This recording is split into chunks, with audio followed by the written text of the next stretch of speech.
Hello अस्सलाम वालेकुम to all class six A B के बच्चे। कैसे हैं आप लोग। उम्मीद करते हैं कि आप लोग खैर खैरियत से होंगे अपने घर पर और अपनी पढ़ाई और अपना क्लास जो आपका अपना होमवर्क है वो आप लोग अच्छी तरह से कर रहे होंगे। चलिए आज हम आपको एक नया पार्ट लेकर यहाँ पर उपस्थित हुए हैं। पार्ट 12 99 का फेर। 99 का अर्थ होता है 99, 99 यानी कि डबल नाइन। 99 का फेर इस पार्ट का जो नाम है 99 का फेर, इसका अर्थ जब आप पार्ट पढ़ेंगे, ठीक है ना, आपको जब ये पढ़ाया जाएगा तब आपको समझ में आएगा कि 99 का फेर का अर्थ क्या होता है। ये 99 का फेर जो पार्ट है केरल राज्य पर आधारित ये कहानी है। वहाँ का जो लोक कथा है, जो लोकल कहानी है, उस पर ये निर्भर है। ठीक है, लेखक ने इस कहानी के बारे में इस कहानी में दो पड़ोसियों के बारे में वर्णन किया है, रामू और दामू के बारे में। ठीक है, तो अब आप पाठ पढ़ेंगे तो आपको समझ में आएगा। देखिए चलिए शुरू करते हैं यहाँ से। पठन पूर्व बोध, पार्ट 12 99 का फेर, क्लास 6 ए बी, भाग 1 और पेज नंबर है 9090। पठन पूर्व में देखिए, हमें जीवन यापन के लिए धन की आवश्यकता होती है। लेखक कहता है कि हमें अपने जिंदगी, अपने परिवार का गुजर बसर करने के लिए, उसका पेट पालने के लिए पैसे की जरूरत होती है। इससे हम अपनी आवश्यकताओं को पूरा कर सकते हैं। परंतु जब हम अपने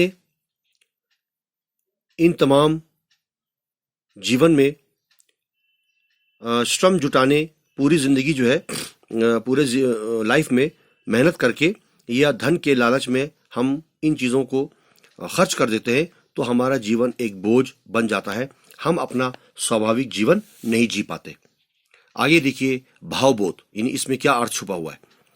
केरल की इस लोक कथा के माध्यम से लेखक ने, यानी कहानी लिखने वाले राइटर ने, एक संतुलित जीवन यापन करने की प्रेरणा दी है। एक सही तरह से जिंदगी को बैलेंस बनाकर जीने का एक रास्ता हमें बताया है। साथ ही धन के पीछे भागते हुए ऐसी प्रवृत्ति, ऐसी आदत किस प्रकार हमारे जीवन की खुशियों को प्रभावित करती है, इसे रोचक पूर्वक अभिव्यक्त किया। बहुत ही दिलचस्प तरीके से विभिन्न प्रकार के उदाहरणों से हमें समझाने की कोशिश की है लेखक ने। आगे देखिए जीवन मूल्यबोध, धन के पीछे अधिक न भागना,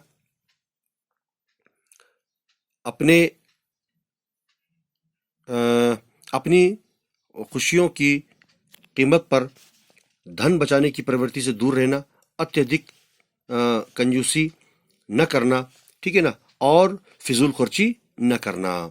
इन चीजों के बारे में लेखक ने हमें यहां पर जोर दिया है, इसका वर्णन किया। आगे देखिए, अब कहानी शुरू करते हैं। एक समय की बात है, यानी काफी समय पहले की बात है। केरल में रामू और दामू नाम के दो आदमी रहते थे। दोनों पड़ोसी थे। उनके मकान भी तो एक दूसरे के अगल बगल में ही थे। रामू एक अच्छा व्यापारी था, बहुत ही बड़ा बिजनेसमैन था। उसका जो व्यापार है, उसका जो रोजगार है, बिजनेस अच्छा खासा चल रहा था।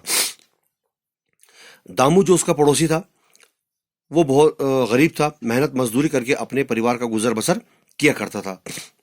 रामू जो अमीर होते हुए भी कौड़ी कौड़ी दांत से पकड़ता, यानी एक एक पैसा सोच समझकर खर्च करता और बेहद किफायत से उन पैसों को बहुत ही किफायत से कम कम खर्च करता था।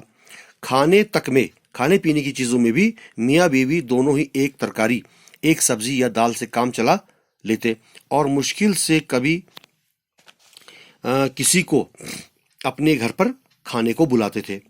उधर उसका जो पड़ोसी था दामू, वो गरीब होते हुए भी खूब मजे की जिंदगी बसर कर रहा था।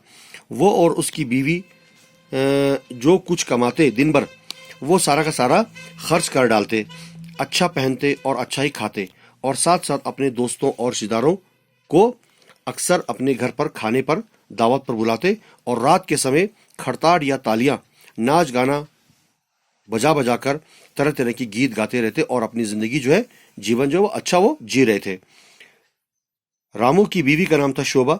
वो अक्सर सोचती रहती थी कि दामू इस तरह से ठाठ से, इतना गरीब, ठीक है ना, और इतना उसके पास धन नहीं है, पैसा नहीं है, फिर भी इतने ऐशो आराम से वो पैसा खर्च करके इतनी बेफिक्री इतने बेचिंता से, ठीक है ना, बिना फिक्र, बिना किसी परेशानी के वो इस तरह से कैसे आनंद से रह लेता है, मतलब अपनी जिंदगी इस तरह से वो कैसे गुजार लेता है।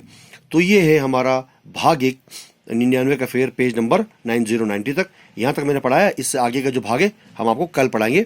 इनको आप पढ़ते रहिए, रीडिंग करते रहिए, अच्छी तरह से अपना काम करते रहिए। धन्यवाद।